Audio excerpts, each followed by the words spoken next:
Hare Krishna, dear students, welcome back to the class of English literature. This is Yogesh Sharma. Today I'm going to start the second part of a story, Lost Spring, the stories of stolen childhood. Today we shall study the second story, that is about a boy named Mukesh who want to be a car mechanic. So let's study this story. I want to drive a car, मैं एक car चलाना चाहता हूँ. Mukesh insist on being his own master.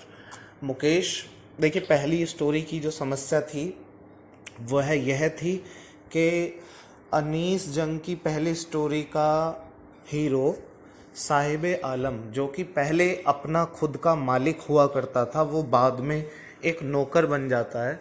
तो उसकी problem ये थी कि उसकी लाइफ में जो केयर फ्रीनेस थी वो ख़त्म हो जाती है और उसको आवश्यकताएं उसकी तब भी पूरी नहीं हो रही थी और केयर फ्रीनेस भी जा चुकी थी, जिसके कारण जो लाइफ पहले से ही एक अच्छी ज़िंदगी नहीं थी वो अब हेल बन चुकी थी फाइनली. अब लेकिन यहाँ सेकंड स्टोरी की शुरुआत में ही अच्छी बात यह है कि जो सेकंड स्टोरी का नायक है, हीरो है मुकेश, वो अपना स्वयं का मालिक बनना चाहता है, वो किसी की नौकरी नहीं करना चाहता है. So I will be a motor mechanic, he announces. वो अनाउंस करता है कि मैं एक मोटर मैकेनिक बनूंगा. Do you know anything about cars, I ask. अब अनीस जंग ने उससे पूछा कि क्या तुम कार के बारे में, गाड़ियों के बारे में कुछ जानते हो. सो वो कहता है I will learn to drive a car, मैं एक कार चलानी सीख लूँगा. ही आंसर्स, वह जवाब देता है. Looking straight into my eyes, मेरी आंखों में सीधे देखते हुए. His dream looms like a mirage amidst the dust of streets that fill his town Firozabad. अब अनीस जंग कहती है कि उसका जो ड्रीम है, उसके जो सपने हैं, वो इस तरह से लूम हो रहे हैं. लूम होना मतलब बुने जाना, इस तरह से बुने हुए हैं. लाइक अ मिराज, जैसे कि मिराज होता है, मिराज कहते हैं, हिंदी में कहते हैं मिराज को मृग मरीचिका. मृग मरीचिका का मतलब क्या होता है? देखिए, इसमें एक बच्चों एक परिदृश्य है कि एक हिरन होता है, वो रेगिस्तान में बहुत प्यासा भटक रहा होता है. तो दूर रेगिस्तान की धूप जब रेत पर पड़ती है तो वहाँ पर एक ऐसा दृश्य बन जाता है, ऐसा भ्रम पैदा हो जाता है कि लगता है कि रेगिस्तान की रेत पर जो धूप पड़ रही है वो रेगिस्तान की रेत नहीं बल्कि पानी है. और हिरन दौड़कर उधर भागता है पानी की इच्छा से. लेकिन जब वो वहाँ पहुँच जाता है तो उसको लगता है कि जहाँ वो अब खड़ा हुआ है वहाँ पर पानी नहीं है, जहाँ पहले खड़ा था वहाँ पानी है. तो ये जो स्थिति कहलाती है, दिस इज कॉल्ड मिराज. ये स्थिति कहलाती है मृग मरीचिका, जहाँ पर हमें भ्रम पैदा हो जाता है, जहाँ पर हमें भ्रम होता रहता है कि हमारी लाइफ यहाँ से दूसरी जगह कहीं बेटर होगी. दूसरी जगह पहुँचते हैं तो फिर पता चलता है कि यहाँ से पहली जगह ही बेटर थी. तो मुकेश का सपने भी मिराज की तरह ही बुने हुए सपने जैसे ही हैं. His dream looms like a mirage amidst the dust of streets. और ये किसकी डस्ट के बीच में लूम हुए हैं उसके सपने? डस्ट ऑफ स्ट्रीट्स, उन गलियों, उन सड़कों की धूल पर बुने हुए हैं जो उसके शहर, जो उसके कस्बे फिरोज़ाबाद को भरे रखती हैं. मतलब फिरोज़ाबाद की सड़कों पर की धूल में उसके ये सपने बुने गए हैं. फेमस फॉर इट्स बैंगल्स, जो फिरोज़ाबाद अपनी बैंगल्स के लिए फेमस है. Every other family in Firozabad is engage in making bangles. Firozabad का हर एक परिवार, वो हर एक अन्य मतलब हर एक दूसरा परिवार, वो बैंगल्स बनाने के लिए, बैंगल्स बनाने के काम में जुटा हुआ है. It is the centre of India's glass blowing industry. ये भारत के कांच उद्योग का सेंटर है.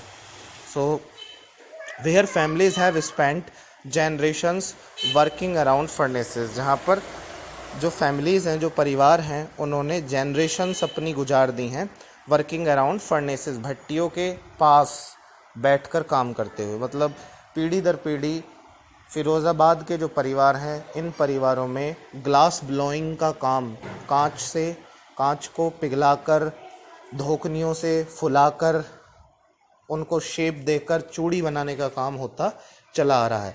It is the centre of India's glass blowing industry where families have spent generations working around furnaces welding glass. कांच को जोड़ते हुए उन्होंने अपनी जनरेशंस बिता दी हैं. फर्नेसेस के अराउंड काम करते हुए अपनी जनरेशंस बिता दी हैं. Making bangles for all the woman in the land it seems. और ऐसा प्रतीत होता है जैसे सारी धरती की महिलाओं के लिए ही चूड़ियाँ बनाते हुए उन्होंने अपनी जनरेशंस यहाँ पर स्पेंड कर दी हैं. Mukesh's family is among them. Mukesh का परिवार भी उन परिवारों में से एक है. None of them know that it is illegal for children like him to work in the glass furnaces with high temperatures. उनमें से कोई भी परिवार ये नहीं जानता कि उच्च ताप वाली इन कांच की भट्टियों में कार्य करना उसके जैसे बच्चों के लिए गैर कानूनी है. In dingy cells without air and light. उन छोटे छोटे डिंगी कहते हैं बहुत छोटे, बहुत नैरो, छोटे बने हुए कमरों में, डिंगी सेल्स में, जहाँ पर ना तो प्रॉपर एयर है ना प्रॉपर लाइट है, जहाँ पर ना हवा है ना प्रकाश है. सॉरी, उन डिंगी सेल्स में इन बच्चों का कार्य करना गैर कानूनी है. ये बात उन परिवारों में कोई नहीं जानता. That the law if enforced. कोई नहीं जानता कि यदि कानून इन्फोर्स किया जाए, कानून लागू किया जाए, could get him and all those 20,000 children out of the hot furnaces where they slog their daylight hours. तो यदि कानून लागू किया जाए तो उन सभी 20,000 बच्चों को उन भट्टियों, उन गर्म ताप वाली उच्च ताप वाली भट्टियों से बाहर लाया जा सकता है. Where they slog their daylight hours. जहाँ पर वो अपने दिन के घंटे स्लोक करते हैं, झोंकते हैं. Often losing the brightness of their eyes. और अक्सर अपनी आँखों के प्रकाश को गवा देते हैं. Mukesh's eyes beam as he volunteers to take me home. अब अनीस जंग कहती हैं कि मुकेश की आंखें रोशनी से जगमगा उठती हैं जब वो अपनी इच्छा से मुझे अपने घर ले जाता है. Which he proudly says is being rebuild. जो कि वो बड़े प्राउडली कहता है कि मेरा घर अभी रीबिल्ट हुआ है, नया दोबारा बना है. We walk down stinking lanes. अब अनीस बताती है कि हम दुर्गंध से भरी हुई गलियों में चलते हुए जाते हैं. Choked with garbage. जो कूड़ों से अटी पड़ी हैं. Past homes that remain hovels with crumbling walls. ऐसे घरों से होकर के गुजरते हैं जो अब केवल होवल्स रह गए हैं. मतलब एक ऐसे स्थान रह गए हैं जो ऊजड़ स्थान है. ऊजड़ मतलब जो ढहे हुए दीवारों वाले घर है. With crumbling walls. जहाँ पर टूटी फूटी दीवारें हैं. वूबली डोर्स. ढुलमुल दरवाजे हैं. ढुलमुल दरवाजे मतलब दरवाज़ों की चौखटें जिनकी हिलती रहती हैं, जिनको मतलब आप स्थायी नहीं कह सकते. No windows. जहाँ पर खिड़कियाँ नहीं हैं जिन घरों में. ऐसे घरों से होकर के हम गुजरते हैं. Crowded with families of humans and animals को एग्जिस्टिंग इन अ प्राइमेवल स्टेट. देखिए, प्राइमेवल स्टेट में जो प्राचीन अवस्था थी इंसान के रहने की, वो क्या थी कि लोग जंगलों में रहते थे जानवरों के साथ में. तो अनीस जंग को ऐसा ही लगा इन घरों को देखकर, क्योंकि वहाँ पर भी ह्यूमन और एनिमल को एग्जिस्ट कर रहे थे घरों के अंदर एक साथ. और फैमिलीज़ कैसी थी? क्राउडेड मतलब लोगों से भरी हुई, जिसमें इंसान भी भरे पड़े थे, एनिमल भी भरे पड़े थे, बकरियाँ, भेड़ें, इस तरह से भरी हुई थी. ऐसे प्राइमल स्टेट वाले घरों से होकर के हम गुजरे. अनीस जंग कहती है. He stops at the door of one such house. वो ऐसे ही घरों में से एक के दरवाजे पर रुकता है. कौन रुकता है? मुकेश रुकता है, जो किसे लेके जा रहा है? अनीस जंग को लेकर जा रहा है अपना घर दिखाने के लिए. Bangs a wobbly iron door with his foot. और अपनी पैर से लात मारकर एक ढुलमुल लोहे के दरवाजे को खोलता है. मतलब वो एटीट्यूड में इस तरह से दरवाज़ा खोलता है. And pushes it open. और इसको धकेल कर खोलता है. We enter a half built shack. हम एक आधे बने हुए शैक झोपड़ी में प्रवेश करते हैं. In one part of it. इसके एक हिस्से में thatched with dead grass. Thatch कहते हैं छप्पर को. छप्पर पड़ा हुआ था डेड ग्रास का, सूखी हुई घास का. Is a firewood stove over which sits a large vessel. और वहाँ पर उसके एक हिस्से में क्या था? फायरवुड, जलाने की लकड़ी, जिसमें जो चूल्हा होता है जिसमें फायरवुड लगाई जाती है, फायरवुड वाला एक स्टोव था और उसके ऊपर एक बड़ा सा वैसल बर्तन रखा हुआ था ऑफ सिजलिंग स्पिनैक लीव्स, जिसमें पालक की पत्तियां जो हैं वो सीजल हो रही थी, उबल रही थी मतलब।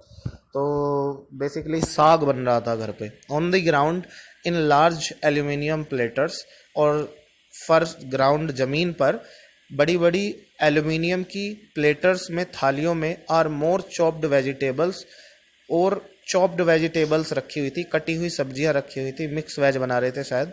अ frail young woman is cooking the evening meal for the whole family. एक फ्रेल कहते हैं पर्दा जिसने किया हुआ हो, एक पर्दे वाली नव युवती जो पूरे परिवार के लिए शाम का खाना पका रही है, वो बैठी हुई थी वहाँ। Through eyes filled with smoke she smiles.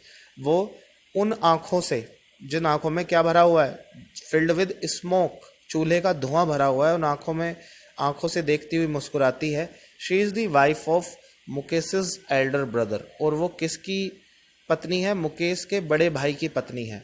Not much older in years, वो उम्र में तो ज़्यादा बड़ी नहीं है। She has begun to command respect as the bahu. उम्र में छोटी होने के बावजूद भी उसे बहू के रूप में घर में आदर मिलने लगा है। The daughter in law of the house, वो घर की बहू है।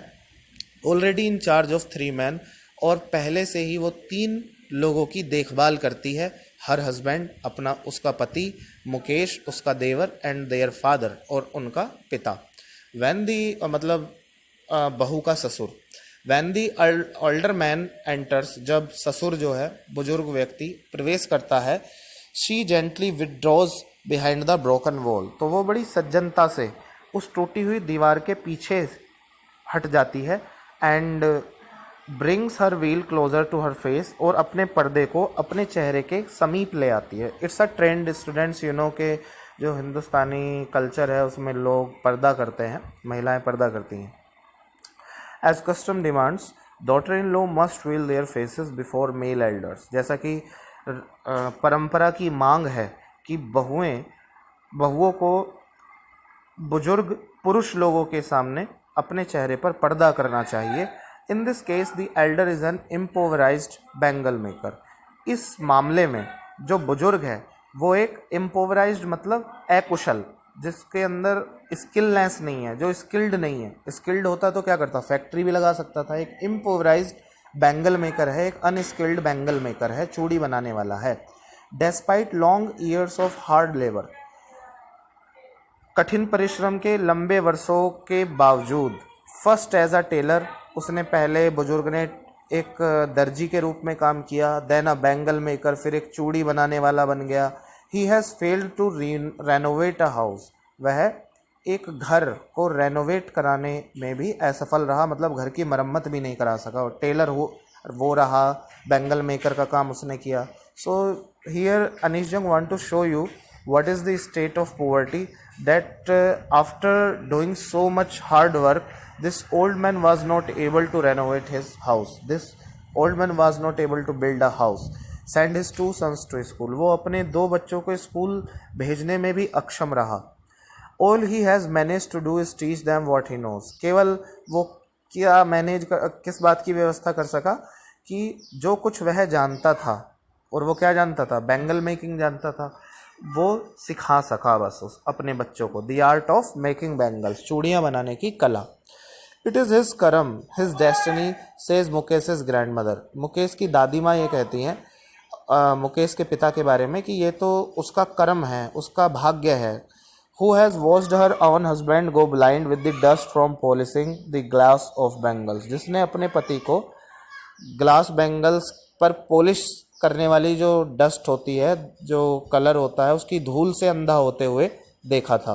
वो दादी माँ कह रही हैं कि ये तो उसका कर्म है जो उसके सामने आ रहा है इस जन्म में, कि उसे चूड़ी बनाने वाला बनना पड़ा।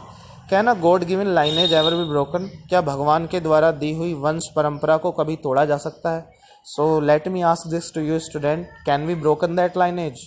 Yes, of course we can broken that lineage if we get education.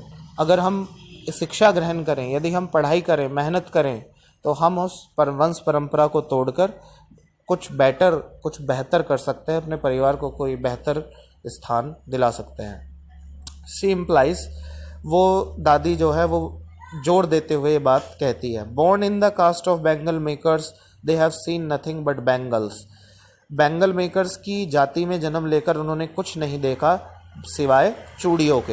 In the house, घरों में चूड़ियाँ, इन द यार्ड, आंगन में चूड़ी, इन एवरी अदर हाउस, हर एक दूसरे घर में चूड़ी, एवरी अदर यार्ड, हर एक दूसरे घर के आंगन में चूड़ी, एवरी स्ट्रीट इन फिरोजाबाद की हर सड़क पर चूड़ियाँ ही चूड़ियाँ थी बस। स्पायरल्स ऑफ बैंगल्स, बैंगल्स के स्पायरल, घेरे, सनी गोल्ड, सुनहरे रंग की चूड़ियाँ, पैडी ग्रीन मतलब सूरज के जैसी सुनहरी चूड़ियाँ, पैडी ग्रीन हरी भरी घास के जैसी हरी चूड़ियाँ, रॉयल ब्लू शाही नीले रंग की चूड़ियाँ, पिंक गुलाबी पर्पल बैंगनी, every colour born out of the 7 colours of the rainbow, rainbow के सारे 7 रंगों से निकला हुआ हर एक रंग की चूड़ियाँ उन्होंने देखी। लाई इन माउंड्स, ढेरों के ढेर, माउंड कहते हैं ढेर, ढेर के रूप में वो लाई पड़ी रहती थी। इन अनकैम्प्ड यार्ड्स, जो बिना बुहारे, कैंप्ड मतलब जिसमें साफ सफाई ना की गई हो, ऐसे आंगन में, उनके घरों के आंगनों में बिखरी पड़ी रहती थी चूड़ियाँ। Are piled on 4 wheeled hand carts, और ढेर लगा होता था उनका, जो 4 व्हील्ड होती है ना, 4 पहियों वाली कार्ट, जो ठेला होता है जिस पर अक्सर आप देखते हैं सब्जी वगैरह लोग बेचते हैं, तो ऐसे ठेलों पर वो पाइल्ड रहती थी। Pushed by young man along the narrow lanes of the shanty town, और उस मतलब गंदे कस्बे की संकीर्ण गलियों में नव युवकों के द्वारा वो ठेले पुश किए जाते थे, धकेले जाते थे।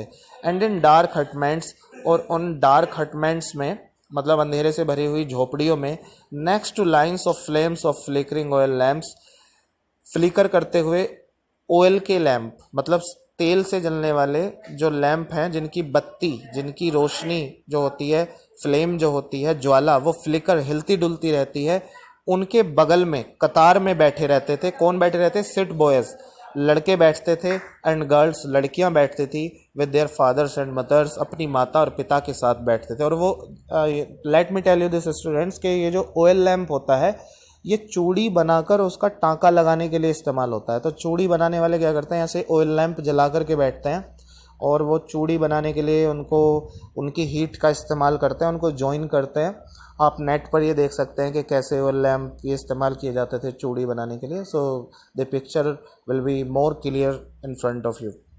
सो लाई इन हम थे डार्क हटमेंट्स में, ये लाइन एक कतार में हिलती डुलती तेल की लैंप की बत्तियों के सामने लड़के लड़कियां अपने माता पिता के साथ बैठते हैं। Welding pieces of coloured glass, इन रंगीन कांच के टुकड़ों को जोड़ते हुए आपस में, इनटू सर्कल्स ऑफ बैंगल्स, चूड़ियों के घेरे में जोड़ते हैं, मतलब चूड़ियों का घेरा बनाते हैं वेल्ड करके।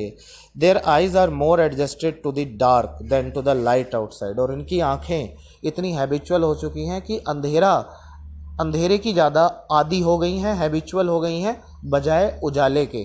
और आप सभी जानते हैं स्टूडेंट्स कि अगर अंधेरे की आंखें ज़्यादा आदी हो जाएंगी तो इट मीन्स क्या होगा, उजाला वो देखना नहीं चाहेंगे, उनकी रोशनी अपने आप ही धीरे धीरे कम होती चली जाएगी, और एक टाइम ऐसा आएगा कि आंखों की रोशनी बिल्कुल चली जाएगी। Their eyes are more adjusted to the dark than to the light outside, that is why they often end up losing their eyesight before they become adult. That is why, इस वजह से before achieving the adulthood, अपनी मतलब किशोर अवस्था प्राप्त करने से पहले ही ये अपनी आंखों की रोशनी खो देते हैं। Savita young girl in a dark pink dress, Savita जो कि एक नवयुवती है, जो एक ड्रैब पिंक ड्रेस जिसने फीके गुलाबी रंग की कोई ड्रेस पहनी हुई है, sits alongside an elderly woman, वो एक बुजुर्ग महिला के बराबर में बगल में बैठी है, यही काम करती हुई। Soldering pieces of glass, glass के पीसेस, ग्लास के इन टुकड़ों, कांच के टुकड़ों को टांका लगाती हुई, कांच की चूड़ियों को बेसिकली जोड़ती हुई। As her hands move mechanically like the tongs of a machine, और उसके जो हाथ हैं वो एक मशीन के चिमटों की तरह, बड़े यंत्रवत, बड़े मशीन की तरह चलते हैं। I wonder if she knows the sanctity of the bangles she helps make. अब अनीस जंग कह रही है कि मैं आश्चर्य करती हूँ कि शायद कि क्या जो बैंगल बनाने में लड़की मदद कर रही है उनकी सैंक्टिटी के बारे में, उनकी पवित्रता के बारे में जानती है। यू नो स्टूडेंट्स के चूड़ी जो होती है महिला के लिए 16 श्रृंगारों में से एक होती है। तो ये बड़ी मतलब सुहाग की एक सिंबल होती है, एक मैरिड हुड का एक सिंबल होती है ये। तो ये सैंक्टिटी के बारे में पूछती है अनीश जंग की। पता नहीं शायद ये लड़की जो चूड़ियाँ बना रही है वो इनकी पवित्रता के बारे में जानती भी है। It symbolises an Indian woman सुहाग। ये किसको सिम्बलाइज करती है? एक भारतीय महिला के सुहाग को सिम्बलाइज करती है कि अगर किसी महिला ने चूड़ियाँ पहनी हुई हैं लाल कलर, ग्रीन कलर और माथे पर सिंदूर लगाया है, it means that she is a married woman. सो ये उसके सुहाग को सिम्बलाइज करती है। ऑस्पिशियसनेस इन मैरिज, और विवाह में ये ऑस्पिशियसनेस शुभता का प्रतीक मानी जाती है, शुभ माना जाता है चूड़ी पहनना विवाह में। It will dawn on her suddenly, ये बात अचानक से उसके सामने प्रकट हो जाएगी, जाहिर हो जाएगी। वन डे, एक दिन, when her head is draped with a red will, जब उसका सिर भी एक लाल व्हील से, पर्दे से ढका जाएगा, मतलब चुनरी उसके सिर पर जब उड़ाई जाएगी। इट मीन्स के जब उसकी शादी होगी, उस दिन उसको ये बात अचानक से पता चल जाएगी। Her hands died read with Hina, और उसके जो हाथ हैं वो लाल रंग की हिना मतलब मेहंदी से रंग दिए जाएंगे। And red bangles rolled on to her wrist, और लाल चूड़ियाँ जो हैं वो उसकी कलाइयों में रोल होंगी, कलाइयों में पहनाई जाएंगी। तब उस दिन ये बात इसको पता चलेगी कि ये सिंबलाइज करती हैं एक इंडियन वुमन के सुहाग को। She will then become a bride, तब वो क्या बन जाएगी? एक दुल्हन बन जाएगी। Like the old woman beside her, ठीक उस बूढ़ी महिला की तरह जो उसके बगल में बैठी हुई है। सो स्टूडेंट्स, यहाँ पर अनीश जंग ने एक बात बताई है कि देखिए ये बच्चे जो यहाँ फ़िरोज़ाबाद के बच्चे हैं, लड़कियां हैं स्पेशली, वो जन्म लेती हैं, जन्म लेने के बाद यहाँ पर वो काम करती रहती हैं चूड़ियाँ बनाने का, जीवन भर उनको पढ़ाई स्कूल जाने के लिए नहीं मिलता है। और फिर जब वो उनकी शादी हो जाएगी, अचानक से उन्हें पता चलेगा जो चूड़ियाँ हम बना रहे हैं इनका क्या महत्व है। फिर शादी के बाद में फिर वो एक परिवार की जिम्मेदारी निभाने लग जाएंगी। जैसे मुकेश की जो भाभी हैं वो परिवार की जिम्मेदारी निभा रही हैं, हालांकि वो बहुत कम उम्र की हैं, जल्दी उम्र में शादी कर दी जाती है। सो ये सारी ही बातें एक ऐसे समाज को आईना दिखाने के लिए लिखी गई हैं जिस समाज के अंदर ये सारी बुराइयां भरी हुई हैं, जहाँ पर बच्चों को उनका ड्रीम, उनको एक क्वालिटी ऑफ लाइफ जीने के अवसर नहीं मिलते हैं। So that is why they often end up It will dawn on her suddenly one day when her head is wrapped with a red veil, her hands dyed red with henna and red bangles rolled onto her wrist. She will then become a bride like the old woman beside her who became one many years ago. वो बिल्कुल ठीक उस बूढ़ी महिला की तरह दुल्हन बनेगी जो कि कुछ वर्षों पहले बनी थी। She still has bangles on her wrist. अभी भी उसकी कलाई में क्या है? चूड़ियाँ हैं। But no light in her eyes, लेकिन उसकी आँखों में कोई रोशनी नहीं है। अब वो महिला क्या कह रही है? एक वक्त शेर भर खाना भी नहीं खाया। शी सेज, वो बूढ़ी महिला कहती है कि उसने अपने जीवन में कभी एक वक्त, एक टाइम पर एक शेर खाना मतलब उसको नहीं मिला। शेर का मतलब ये एक वेट होता है बच्चों, जैसे किलोग्राम, ग्राम, ये वेट होते हैं। सो पेट भर खाना भी उसको नहीं मिल पाया। In a voice drained of joy, एक ऐसी आवाज़ में वो बूढ़ी महिला बोलती है जिस आवाज़ से जॉय, आनंद, खुशी गायब हो चुकी है बिल्कुल, मतलब खुशी उसकी आवाज़ में है ही नहीं कुछ कहने। She has not enjoyed even one full meal in her entire lifetime, मतलब उसने अपने एंटायर लाइफ टाइम में, पूरे जीवन में कभी एक दिन भी पेट भर के खाना एंजॉय नहीं किया है। That is what she has raved her husband an old man with a flowing beard से, मतलब ये है जो जिससे वो अछूती रही, जो उसको नहीं मिल पाया है।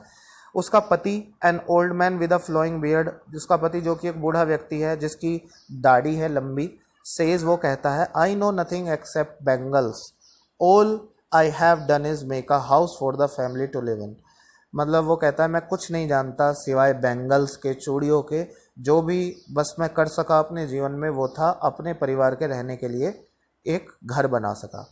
Hearing him one wonders if he has achieved what many have failed in their life time, उसको सुनते हुए कई लोग ये आश्चर्य करते हैं कि क्या if he has achieved what many have failed in their life time, कि उसने वो अचीव किया है जो बहुत सारे लोग अपने पूरे जीवन भर में अचीव नहीं कर पाते। मतलब उसने तो चलो घर बना भी लिया है, but there are so many people, so many people in this society who do not achieve this achievement, जो घर भी नहीं बना पाते हैं।